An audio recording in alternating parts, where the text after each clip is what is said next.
Bem, olá a todos. Como alguns de vocês já sabem, há alguns meses eu estive no Japão, quando ainda estava incrivelmente quente. E claro, quem gosta de história naval deve visitar no Japão o poderoso couraçado Mikasa, que é, ironicamente, o único encouraçado pré-dreadnought e o único construído pelos britânicos ainda existente. Apesar do fato de estar no Japão, porque, claro, ela foi construída no Reino Unido. E para aqueles que estão se perguntando, sim, ainda há muitos vídeos por vir da minha viagem à Austrália de alguns anos atrás e da minha viagem à Escandinávia no ano passado. Mas eu decidi fazê-los um pouco fora de ordem para dar uma mistura entre os diferentes países. E também porque muita gente queria ver especialmente este vídeo. Então, bem, é assim que Mikasa está no momento. Ela está, claro, em Yokosuka, assentada em concreto e meio que voltada geralmente na direção da base naval moderna. E como de costume, nos tipos de tours que faço nesses navios museu, vamos olhar algumas das características que estão nos convéses superiores ou abertos, expostos no topo do navio, porque, claro, também há toda uma seção interna. Você também deveria visitar essa parte se puder. Espero que isso sirva como uma breve introdução para despertar seu interesse pelo que pode ver a bordo. Mas para poder falar sobre Mikasa, eu preciso conhecer Mikasa. Claro, há ótimos livros na loja de presentes, até comprei alguns, mas ainda existe o modo tradicional de aprender sobre um navio.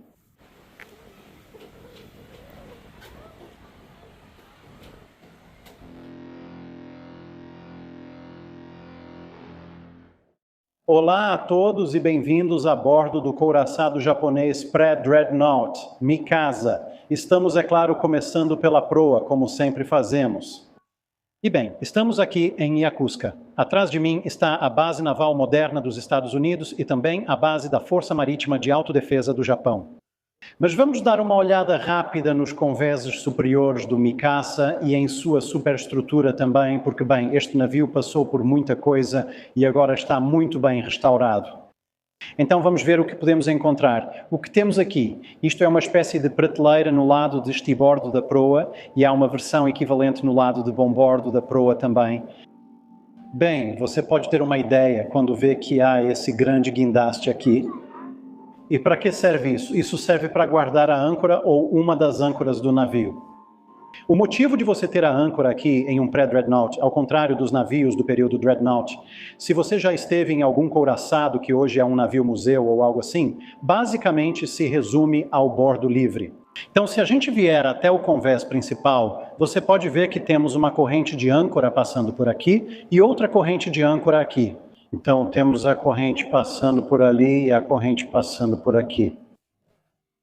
No entanto, se voltarmos aqui, você pode ver que, comparado até mesmo a um contratorpedeiro da Segunda Guerra Mundial, para não falar de um couraçado da Segunda Guerra Mundial, na verdade não temos tanto assim em termos de altura livre acima da linha d'água. Aqui está o nível do mar, o solo e onde estamos, ou seja, a altura de uma pessoa e um pouco mais. Então, se você tiver suas âncoras na lateral do navio, mais ou menos aqui, você vai acabar tendo um grande problema. Ao atravessar o mar em alta velocidade, a onda de proa bate nessas âncoras, gerando muitos respingos extras, o que não é bom. E essas âncoras vão ficar constantemente batendo contra a lateral do navio, o que definitivamente não é nada bom. Então, a solução para isso é deixar a âncora correr um pouco para trás. E aí você tem o grande braço do guindaste balançando, pegando a âncora, e então você a armazena aqui. E isso vai mantê-la segura e longe dos respingos. Se ela se mover um pouco, a área reforçada suporta. Em fotos de couraçados pré-dreadnought como o Mikasa, às vezes as correntes das âncoras aparecem para fora quando estão ancorados. Às vezes, as âncoras ficam fora da proa porque acabaram de içá-las ou estão prestes a baixá-las. Mas se eles estiverem no mar, a menos que esteja absolutamente calmo, de modo geral, você vai encontrar as âncoras montadas aqui. E aqui estamos embaixo dos canhões principais do Mikasa. Agora, é claro, estes são réplicas, não são os originais.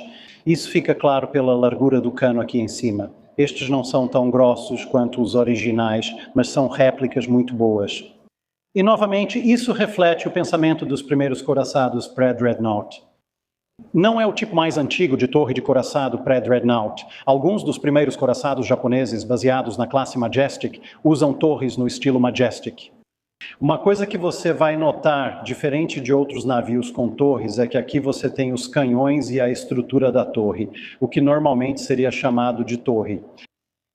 Você vai notar que a barbeta vem até aqui e a estrutura da torre está ali, enquanto na grande maioria dos navios museu preservados do final do século XIX e início do século XX, a torre, ou mais precisamente a estrutura da torre, geralmente fica suspensa sobre a barbeta, ou pelo menos parcialmente suspensa sobre a barbeta na maioria dos casos. Aqui, uma grande barbeta recebeu um teto blindado para impedir que projéteis e fragmentos entrem pelo elevador e atinjam os paióis, além de evitar outros problemas graves no navio.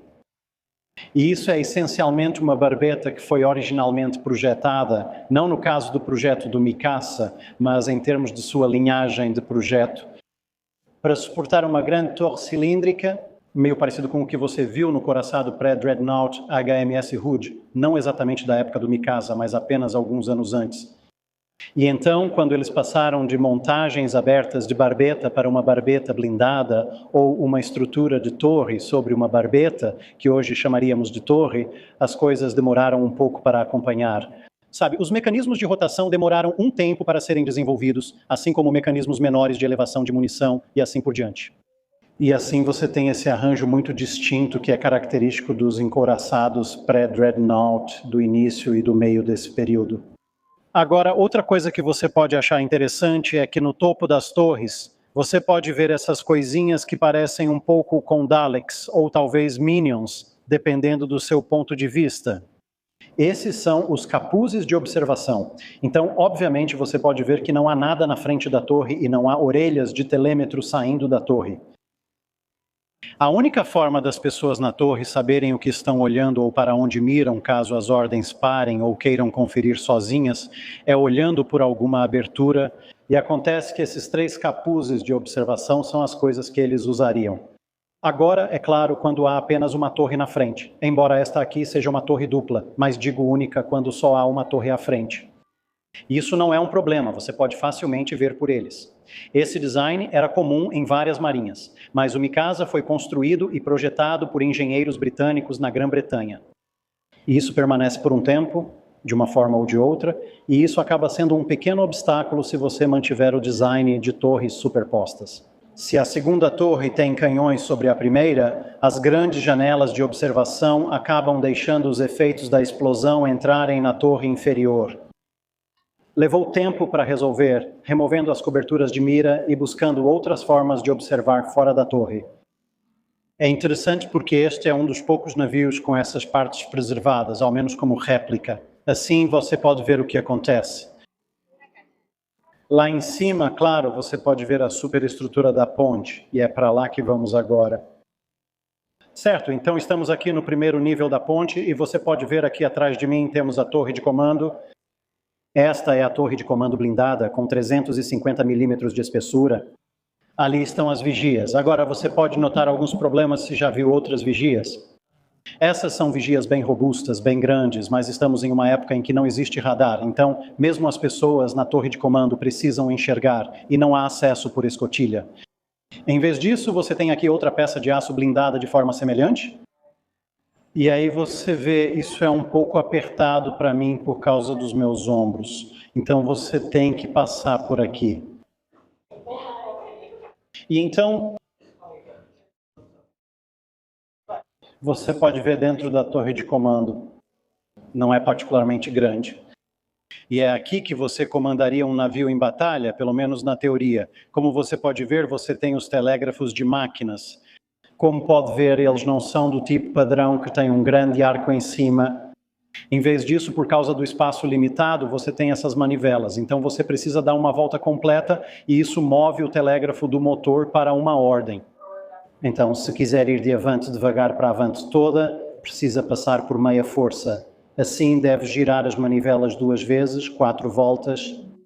Você tem a bitácula, o timão e pronto. Isso é tudo que você precisa agora para navegar um navio, pelo menos em manobras de batalha, não em navegação de longa distância. Mas como você pode ver, há um nível razoável de luz aqui por causa das vigias da torre de comando. Mas é claro, isso também permite a entrada de projéteis, estilhaços e ondas de choque. Não era um lugar popular, embora as doutrinas digam que é onde você deveria estar na maioria das marinhas. E como você provavelmente pode ouvir durante todo esse tempo, há bastante eco. Então, se já tem bastante eco só de eu levantar um pouco a voz, imagine como seria o som desse lugar se fosse atingido por um projétil. Nada bom para você ou sua saúde. Aqui está um elemento da bateria terciária do navio. Então, aqui no nível da ponte, onde você tem a ponte blindada, torre de comando, chame como quiser, há um par de canhões de 3 polegadas, um de cada lado. Isso já dá um impulso no moral. Bem, é basicamente isso mesmo. Impulso no moral, proteção contra estilhaços, um pouco de trabalho em metal, só para te manter vivo nas circunstâncias mais fáceis possíveis. No entanto, este é um canhão de 3 polegadas totalmente operado manualmente. Este aqui é fixo no lugar, mas os que estão na bateria lateral não são, então vamos poder dar uma olhada neles em 1 minuto. Então, esta seção funciona, mas a culatra não. Então vamos subir mais um nível até a ponte superior e vamos ver o que tem lá em vez de um canhão de 3 polegadas. Mas esses canhões de 3 polegadas eram dos mais usados no navio porque ficavam em uma posição um pouco mais elevada.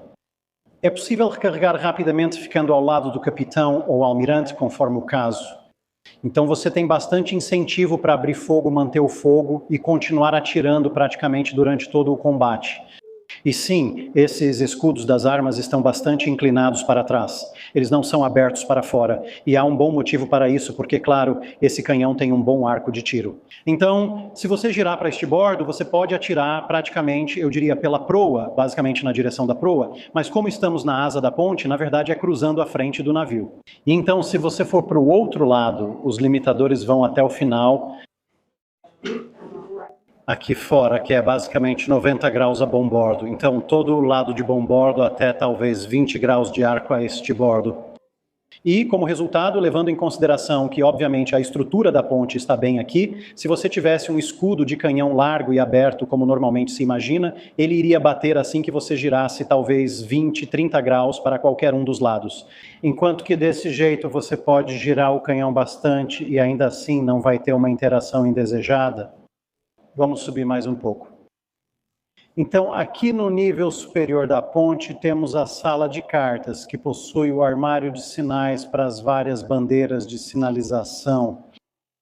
E então você tem sua mesa de cartas e gavetas de cartas à frente e à ré. E basicamente é isso. Este não é exatamente um cômodo grande, mas ele tem um duplicado na parte de trás, como veremos em 1 minuto.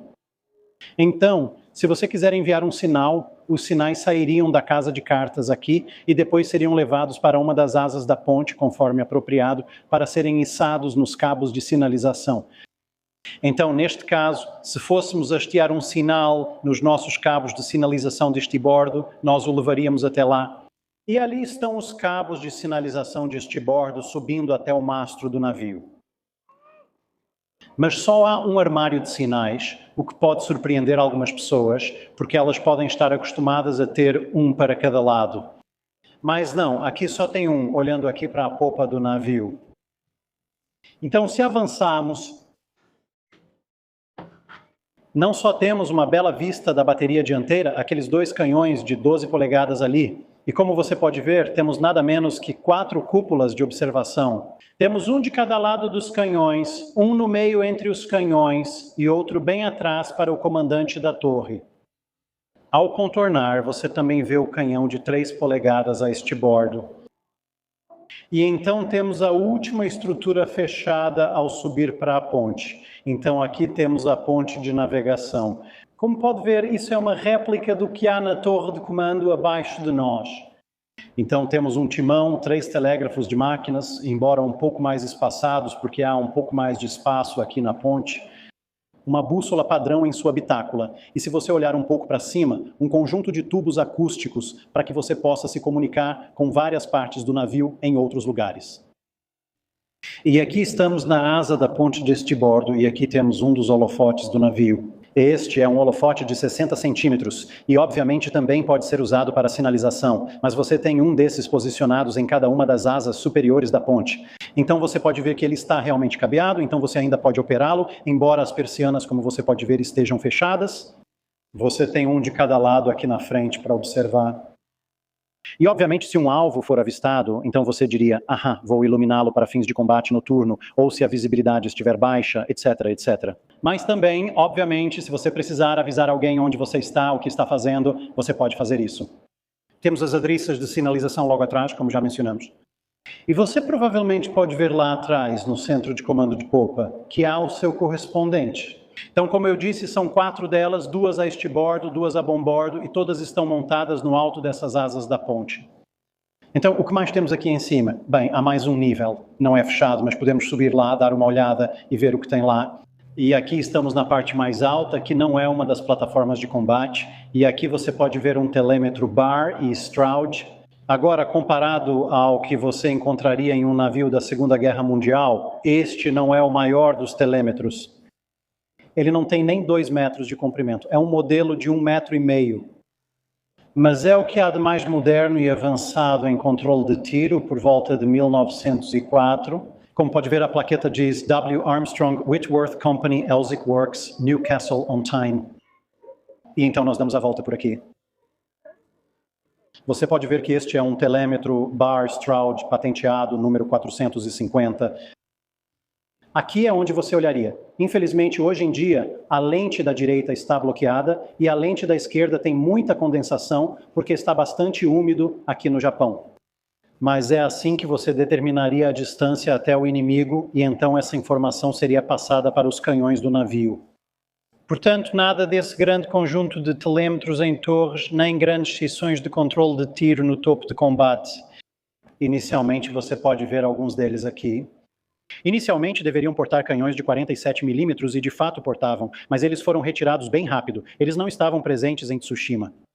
Eles são apenas postos de observação da época da Guerra Russo-Japonesa.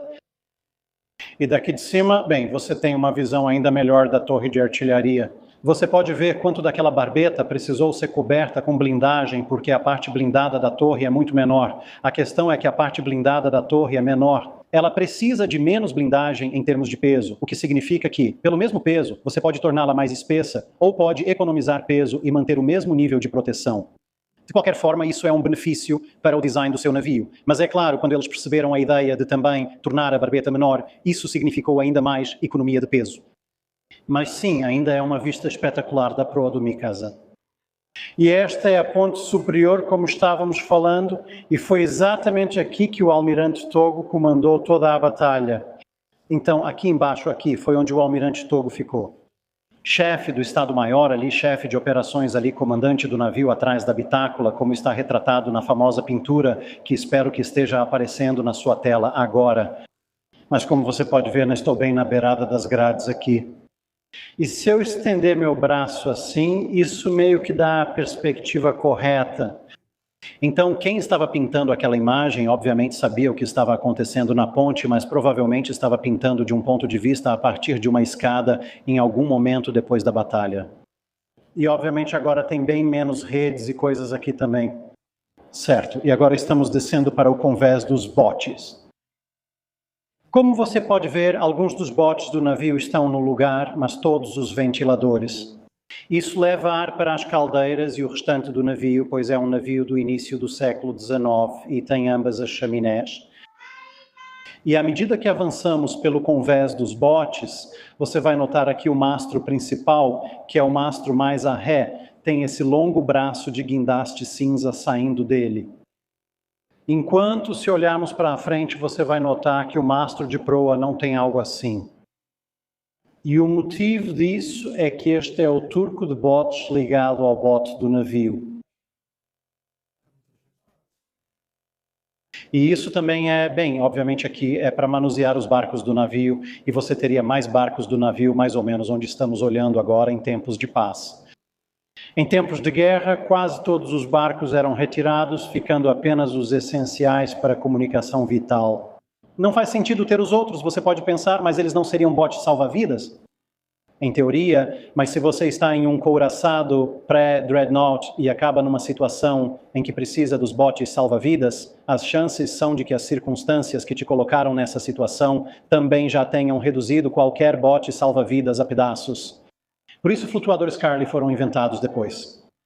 Mas voltando a esse grande braço, como eu disse, esse é na verdade um dos motivos pelos quais mais tarde certos navios britânicos do período Dreadnought teriam o mastro de vante colocado atrás da primeira chaminé. Porque, como você pode ver, o mastro, nesse caso, é um mastro de haste única, mas um mastro tripé mais tarde é um lugar realmente útil para fixar o turco de botes. Se olharmos para cima, vemos todas as cordas conectadas a ele. No entanto, como você pode ver aqui, há bastante folga. Então, esse suporte pode servir barcos de ambos os lados do navio. Voltamos para o mastro de proa. Se o mastro estiver à frente da chaminé com os ventiladores, a chaminé de proa fica visível, mas isso limita o arco de movimento disponível. Se você trocar os dois de lugar, terá bem mais arco de movimento. Os projetistas parecem não ter pensado que quem fica no topo do mastro seria cozido sempre que o navio acelerasse, ou então consideraram esse sacrifício aceitável, já que não seriam eles a servir ali. Me avise se você toparia ficar nessa posição. E então temos a superestrutura de popa, e como você pode ver, de certa forma, ela é uma réplica em miniatura da superestrutura de proa. Temos uma posição de torre de comando blindada. Temos uma sala de cartas náuticas. Não temos toda a superestrutura da ponte. Bem, como é na seção de popa, o equivalente à ponte de proa que você vê ali é apenas uma área aberta. Mas isso, tanto quanto possível, exceto aquela parte de navegação, é uma réplica da área de proa, porque este é o seu posto de comando secundário caso a parte dianteira do navio tenha sido destruída. Existem postos de governo de reserva, mas não aqui, pois se você perdeu o controle na proa, significa que já perdeu. Não só a área aberta, bem fechada, mas no que diz respeito a fragmentos de projéteis, a área aberta lá em cima, isso significa que você também perdeu a torre de comando. E bem, nesse ponto sim, você pode ter mais backups, mas as coisas provavelmente já deram muito errado para você. Agora vamos descer ao primeiro convés contínuo, o principal, e observar a bateria terciária de 3 polegadas. Aqui está um dos canhões de 3 polegadas do navio, parte da bateria terciária. Como você pode ver em algumas fotos, que espero que esteja mostrando agora, isso é realmente uma galeria de canhões. Sabe, sim, há um pouco de cobertura acima de nós, mas mesmo assim não é contínua. Esse é apenas o convés dos botes acima de nós. Então é aberto desse jeito mesmo. E não há nada que separe este canhão do próximo canhão, do próximo canhão, do próximo canhão, exceto em tempos de guerra, algumas cordas penduradas. Isso é muito aberto. Pessoas da Era da Vela, especialmente do período de Nelson, reconheceriam esse layout com vários canhões apontando para fora das portinholas dos canhões. São canhões um pouco diferentes dos de 24 e 32 libras encontrados em um navio de linha de primeira classe. E a maneira como você manobraria eles dá para perceber que eu não sou uma pessoa japonesa do século passado, é se posicionar aqui dentro e então você pode mover o canhão. Isso, na verdade, é muito doloroso, então vou fazer desse jeito.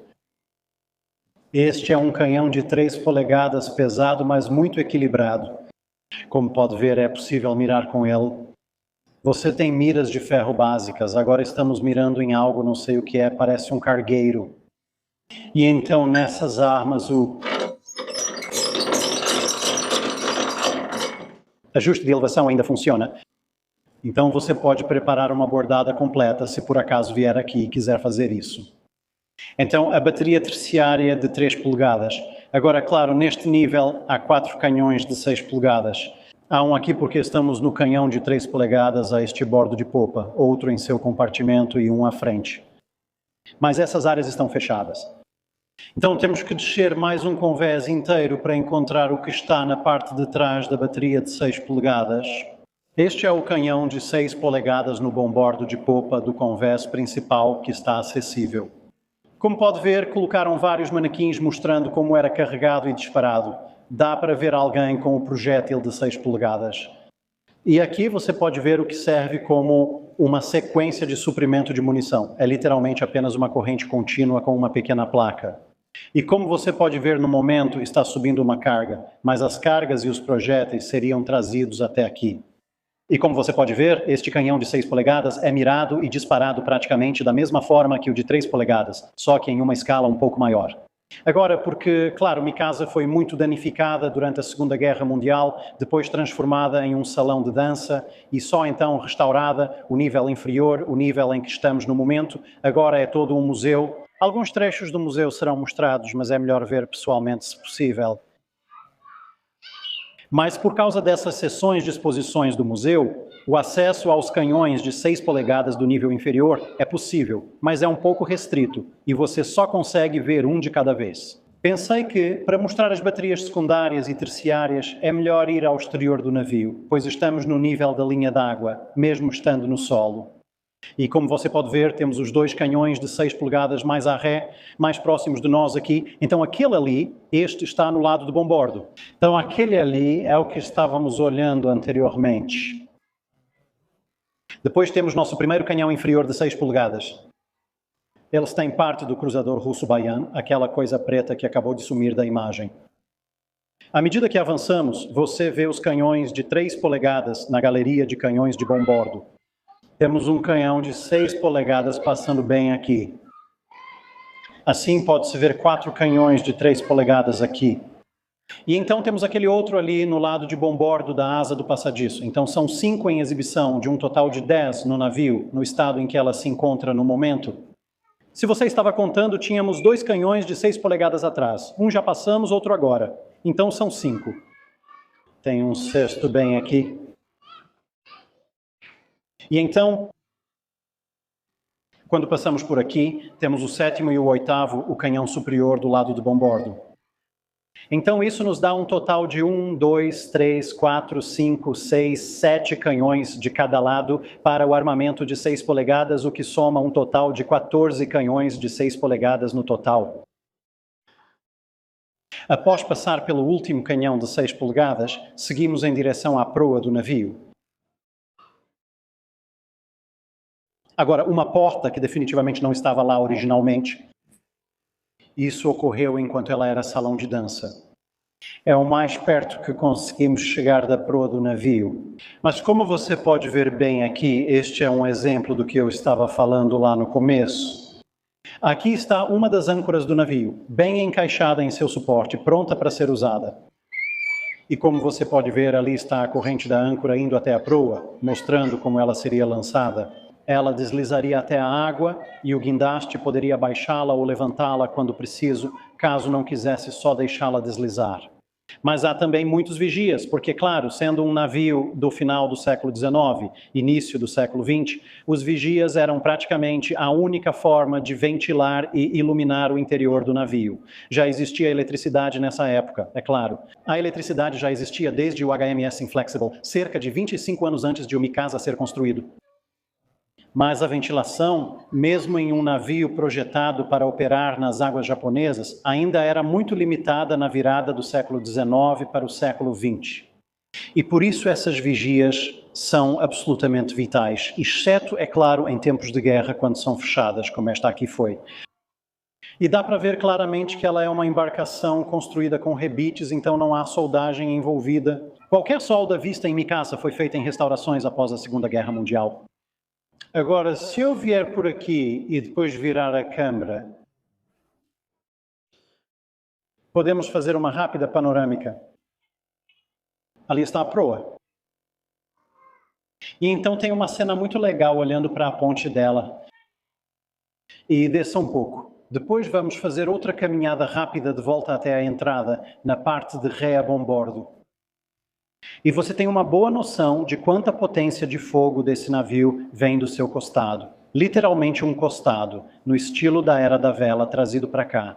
Você não tem vários convéses de canhões. Mesmo com 2, isso a tornaria no máximo um navio de terceira classe. Mas sabemos que o sistema de classificação foi abandonado por um bom motivo. Então sim, você tem as 2 torres duplas de 12 polegadas, mas quando Mikasa está em batalha, essa bela bateria lateral vai disparar muito mais projéteis do que a bateria de 12 polegadas lá em cima. E então, claro, você pode ver a torre dupla de 12 polegadas na polpa bem ali. E assim, enquanto o sol se põe sobre Yakuzuka, isso nos leva ao fim do nosso rápido passeio pelo famoso couraçado Mikasa. E claro, ali, como você pode ver, está a estátua do almirante Togo, observando todos os visitantes que entram e saem de sua maravilhosa nau Capitânia. Então, se você quiser vir conhecer a Mikasa, bem, ela obviamente está aqui em Yokozuka, a poucos passos da grande base naval. Mas mesmo que você esteja visitando Tóquio ou Yokohama de navio de cruzeiro ou de avião, fica a cerca de meia hora, 40 minutos de Yokohama e cerca de 1 hora de trem de Tóquio. No sistema de transporte público japonês que realmente funciona, ao contrário do Reino Unido. Então, com certeza, venha e dê uma olhada. Há uma ótima loja de presentes aqui, ideal para levar uma lembrança. Como você deve ter visto em fotos, eles restauram o navio continuamente. Eles já avançaram bastante e talvez, quando você chegar, já tenham terminado o convés principal e retocado a ferrugem na parte de trás. Mas, por enquanto, adeus e nos vemos em Kure. É isso para este vídeo. Obrigado por assistir. Se você tiver um comentário ou sugestão de navio para analisarmos, deixe nos comentários abaixo. Comente no post fixado para dúvidas sobre o dique seco.